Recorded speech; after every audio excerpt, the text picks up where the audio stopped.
Kuala Lumpur, dia jangan buat-buat lupa. Masa mula-mula bertudung dia beritahu pihak produksi dia bersetuju untuk buka tudung di set penggambaran.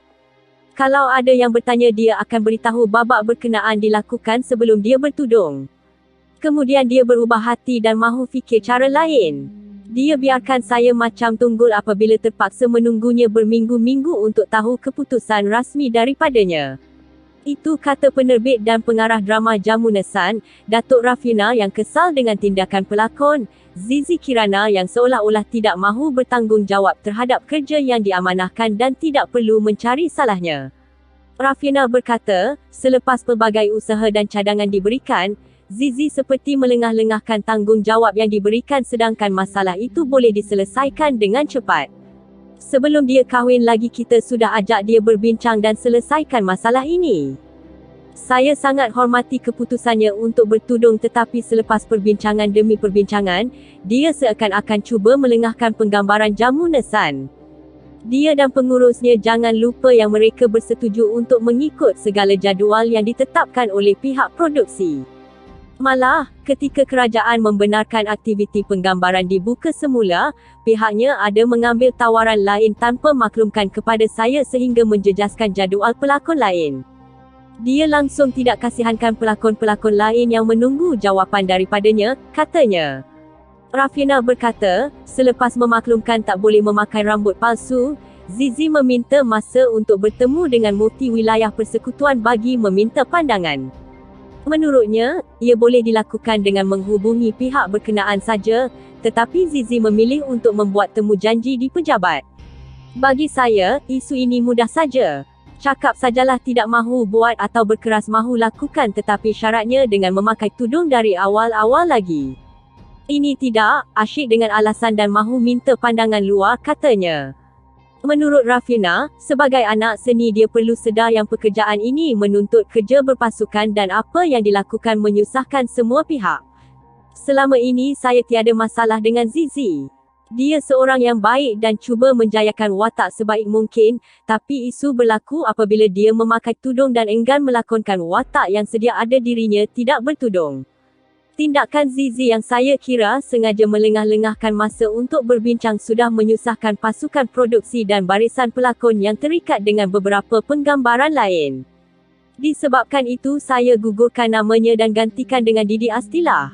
Saya tidak mahu mendengar alasan, sebaliknya saya nak tahu pendirian yang teguh.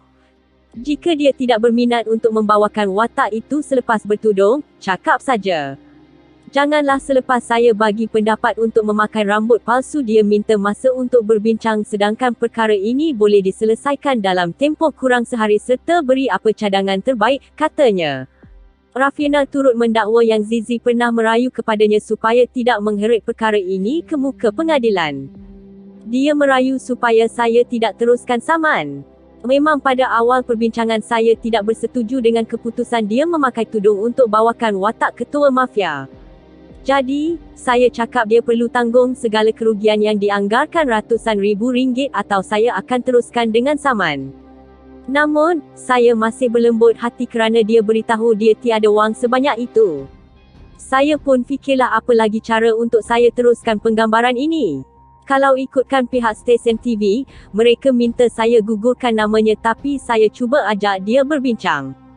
Orang luar juga perlu faham yang saya tidak boleh sesuka hati tukar jalan cerita yang sudah dipersetujui stesen TV. Siapa nak tanggung kerugian? Setiap perubahan jalan cerita perlu minta kebenaran dan kelulusan terlebih dulu, katanya. Rafina berkata, dia meminta Zizi tidak pusing cerita kerana semua kru produksi dan pelakon tahu cerita sebenar. Mereka sanggup korbankan masa sehingga ada yang sanggup tolak tawaran lain semata-mata untuk ikut jadual Zizi kerana mahu penggambaran ini dijayakan. Mereka tahu hargai tanggungjawab yang perlu dilunaskan, katanya. Harian Metro semalam melaporkan Zizi menafikan dakwaan Rafina mengatakan dirinya banyak kerenah bagi meneruskan penggambaran drama berkenaan.